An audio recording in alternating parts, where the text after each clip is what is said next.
안녕하세요. 오늘이 50번째입니다. 오늘은요, 서해 NLL 접경지역에 대한 협력 방안인데 필요성과 기본 방향, 전략 방안에 대한 내용입니다. 자, 필요성은 무엇인가요? 하는 측면에서 보면은 이 지역은 군사적 충돌이 가장 많았죠. 그리고 또 희생도 많았고, 그래서 이 지역에 우리가 교류와 협력을 통한 어떤 평화 정책을 할 수 있는가 하는 측면입니다. 자, 첫 번째는 군사적 대치 지역이기에 화합과 협력의 여건 조성이 필요하다. 지금까지 북한은 보면 군사적으로 대치한 지역과 정치적으로 민감한 지역이 아닌 곳에서 남북 교류 협력이 있었습니다. 예를 든다면 금강산, 육로관광, 개성공단, 경의동해선, 물론 지금은 다 중단되었죠. 그러나 이런 지역도요, 상당히 제한되고 어떤 간접적인 형태의 우리가 협력이었죠. 그래서 앞으로 이 지역의 평화 정착을 하기 위해서는 다양한 협력의 장이 필요하다. 즉 접경 지역의 평화 벨트를 구축하기 위해서는 서해에서 동해안으로 쭉 전체 이 지역을 본다면 협력 지구 조성과 다양한 협력 사업의 추진을 통한 화해 협력의 여건을 마련하는 것이 절대적으로 필요하다. 오른쪽 사진은 남북 이 지역의 해상 전력 비교니까 참고하기 바랍니다. 두 번째는 이제 교류 협력을 효율화하기 위해서는 거점 지역 설치가 필요하다는 것인데, 지금까지는 제3국이나 일정 지역에서의 교류 협력만 있었죠. 그래서 예를 든다 임가공업이나 관광사업은 북한 지역에서 이루어졌기 때문에 인적이나 물적 수송에 상당히 절차와 시간이 많이 소요되고 한계도 있었고 효율성의 측면도 떨어졌다. 그래서 북한 지역의 이런 것을 우리가 좀 해결하기 위해서는 접근이 쉽고 인적 물적 교류가 편리한 지역의 교류 협력기구를 설치해야 되겠다 하는 것입니다. 다시 말하면 접근성이 쉬운 지역을 중심으로 이렇게 확대해 나가자는 것이죠. 그래서 지역경제 전체에 영향을 미칠 수 있는 곳. 그래서 이런 지역이 설치함으로써 군사적인 충돌도 우리가 일어나지 않도록 하고, 또 아울러 서해 접경지역의 평화와 화합의 지대로 발전되는 거점 지역의 역할을 한다는 것은 결국은 평화벨트의 구축의 원동력이 될 수가 있다 하는 것입니다. 다음은요, 다양한 협력 사업의 선정으로 협력의 구체화, 연계와 추진이 필요하다. 접경 지역을 보면 서해안은 토서, 우리가 이제 충분한 평야, 동부는 산악으로 되어 있죠. 그런데 이것이 띠로 이렇게 되면서 국토의 중심이죠. 그래서 서해 도서 지역은 업, 해양 이런 분야, 또 중부는요, 주로 산업재해의 방지를 위한 협력, 동부는 생태, 보정, 관광 협력, 이런 것이 중요하겠죠. 그래서 각 지역마다 특성에 맞는 협력 사업을 수행한다면 더 좋겠다. 서해 접경 지역을 본다면 업과 관광 이런 분야를 활성화하기 위한 여건과 잠재력이 상당히 높죠. 그래서 이런 특성을 선정해서 사업을 구체한다면 결국 교류 협력이 추진될 수가 있고, 궁극적으로는 평화를 창출할 수 있는 평화벨트를 구축할 수가 있을 것이다 하는 것입니다. 네 번째로 사업의 특화로 교류 협력의 활성화가 필요하다. 결국은 우리가 남북한이 서로가 이념적인 체제 이런 분야에서 상당히 우리가 교류와 협력에서 많은 장애 요소가 있었죠. 일부 있다고 하더라도 어때요? 문제가 계속 발생되는데 이것을 해결하는 것이 선결사항인데, 그럼 어떻게 할 것인가? 접경 지역의 분단 전에 이 지역의 특성이 있죠. 특성에 맞는 방향으로 추진하면 좋을 것이다. 이것도 북한도요. 이렇게 추진한다면 자기들이 이 우리가 협력 교류의 장으로 나올 수 있는 것이 더 가능할 것이다.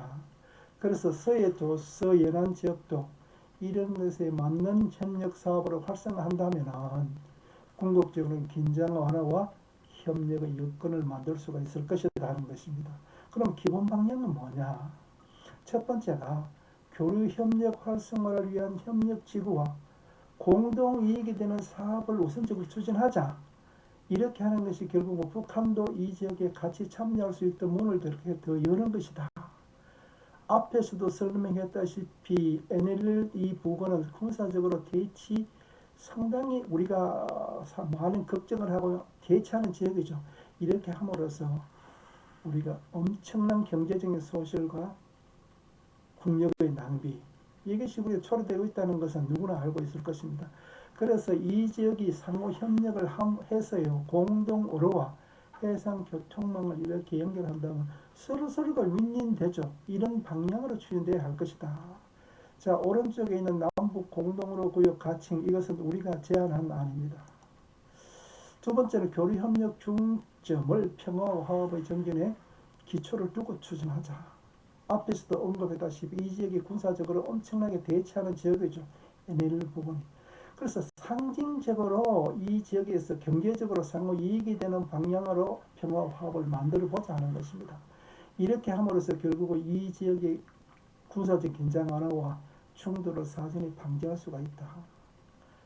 그래서 여러 방법 중에 남북한 고위 군사회담, 또 군사적인 협약 체결 방안을 또 중점으로 두고 그 전에 있었던 남북회원 합의서, 부속 합의서 등등등 기존에 체결된 것은 이행될 수 있도록 노력하고 또 정보와 교환, 기술 교류를 추진하는 것도 좋을 것이다. 그리고 세 번째는 이 지역이 우리가 보면 국토의 중심지대라고. 그래서 어떻게 보면 자연환경 이런 보존 측면에서 상당히 중요한 지역이다. 그래서 자연환경이 훼손되지 않도록 추진되어야 한다는 것입니다. 그래서 네 번째가 보면은 생태계 우선 지역에 대한 보존 대책 수립과 관광 자원으로서의 활용 방안이 필요하다. 그래서 여기에 맞는 계획을 수립하고 또 관광 자원 생태 관광 지역으로 생태계 관리를 잘 할 수 있는, 지원할 수 있는 방안으로 마련되어야 되겠다. 특히 서해 연안은요, 섬들도 많고 자연환경이 아주 우수하죠. 그래서 이 지역의 관광 자원을 발굴하고 개발하고 이렇게 또 북한 지역하고 연계시킴으로써 자연 친화적인 국토 이용으로 우리가 발전시켜야 하겠다는 것입니다. 다섯 번째는 이 지역의 역사적인 유적지가 많다는 것입니다. 이것도 공동 발굴해서 보존 작업하자. 왜? 민족 공동체 의식을 고취하기 위해서입니다. 이 지역은 우리가 과거에 보면 전투의 장이죠. 아울러 또 문화가 교류되는 그런 지역입니다. 그래서 이 지역의 문화재가 많다는 것입니다. 그래서 잘 발굴해서 우리가 또 보존하고 훼손된 것은 잘 우리가 고정을 통해서 복원하자는 것입니다. 대표적으로 철원에 있는 궁예 도성이죠. 또 서해 도서 지역도 많죠. 그래서 서해 연안 접경 지역에 있는 역사적인 유적지를 공동조사해서 발굴하는 것도 민족 공동체 의식을 고취하는 데 중요한 역할을 할 것이다. 여섯 번째는요, 사업 추진은 종합적인 계획하여 단계적 체계적으로 추진되어야 한다는 것입니다. 그래서 정부, 국제기구 등 공공 차원에서 시작해서 민간 차원으로 확대를 하고, 초창기에서는 북한이 참여할 수 있는 수혜 사업에서 이제 호혜 사업으로 바꿨고, 또 국지적이고 소규모적인 사업에서 대규모적인 사업으로 이를 추진하는 방향으로 종합계획을 수립해야 될 것이다 하는 것입니다. 오른쪽 사진은 백령도에 있는 물개와 서해 평화특별기관에 대한 내용입니다. 그럼 전략 방안은 무엇인가?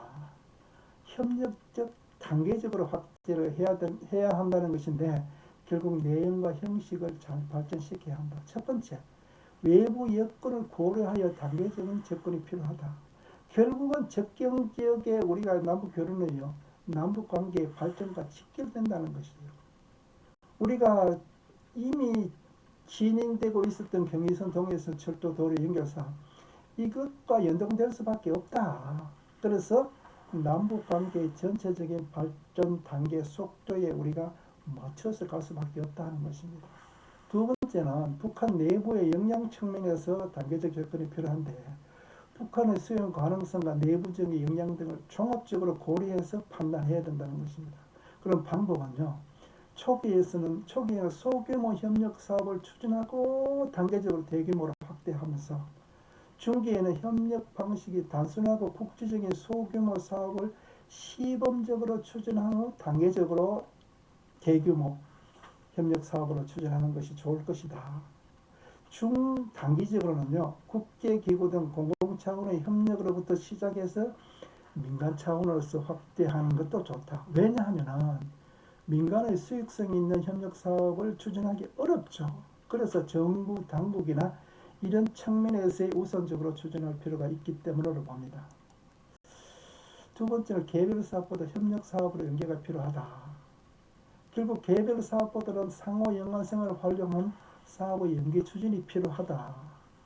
그래서 접경 지역은 앞에도 설명한 바와 같이 이미 추진되고 있었거나 추진되었던 사업, 즉 남북한 교통 연계 사업, 개성공단과 금강사업, 임진강 수해 방지, 어업 해운 협력, 이런 등등등 이런 사업을 추진해 가면서 같이 보조를 맞춰 차는 것입니다. 또 공간적으로는 비무장지대를 중심으로 자춤 서해와 동해 인근의 접경지역으로 이렇게 확대하면서 이렇게 나가자. 또 비무장지대 서부에서 동부, 또 임진강과 북한강은요, 상해에서 하류로 이렇게 내려오는 연계사업 추진, 이런 것이 더 효율적일 것이다. 또 한강은 하류 비무장지대를 중심으로 시작해서 서해 접경지역의 주요 도시와 북한의 연안 지역, 이런 것도 생활권을 중심으로 이렇게 연계해서 계획을 세우고 추진하는 것이 바람직할 것으로 생각합니다. 물론 이것은 다 전제 조건이 남북 화해를 전제로 하는 것입니다. 세 번째는요, 이렇게 하기 위해서는 추진체의 구성 공동관리구역 설정이 필요한가 하는 문제입니다. 결론은 효율적으로 추진하기 위해서는 남북의 당국 간 별도 기구 구성이 필요하다는 것입니다. 남북 경제 협력 추진위에 의해서 진행 중이었던 사업들과 연계한 어떤 조직, 가칭 접경지역 남북 공동협력단, 이런 것을 구성한다면 사업의 효율성이나 안정적인 측면에서 중요하겠죠. 또 서해 연안을 본다면은 여기에 맞는 가칭 연안해역 남북 공동관리 협력단, 이런 것을 추진한다는 것도 상당히 이런 것을 만들어서 공동관리 계획을 설정해서 하는 것도 한 방안이지만, 이때는 우리도 상당히 신중할 필요가 있지 않나 이렇게 생각합니다. 다음 두 번째는 남북협력기구에서 유엔 군사정전위원회와 국제기구 간접적 참여 필요. 이 문제는요, 자, 접경지역의 이 부분, 우리가 비무장지대 상당한 부분이 유엔사 관할이죠. 그래서 경의선 연결사업 등 대부분의 사업이 정전위원회 협조가 필요하죠. 그래서 비무장지대의 국제연합 환경계획, 국제연합개발계획, 이런 기구들이 환경보호 측면에서 상당히 관심을 많이 갖죠. 그래서 이런 기구들도 부분적인 협력과 참여도 상당히 필요할 것으로 본다. 그러니까 세 번째는요, 다양한 협력 사업을 추진하기 위해서는 그런 공간의 범위를 한정하고 공동관리구역을 설정하는 방법도 고려해 볼 수가 있다. 자, 오른쪽에 있는 사진은 우리 측이 제의한 평화 공동의료수역 아닙니다. 물론 지금 이것은 추진되지 않고 있죠. 그래서 왜 하냐면 공동관리구역 설정은요, 결국 협력 사업의 안정성과 실효성, 이런 데 상당히 도움됩니다.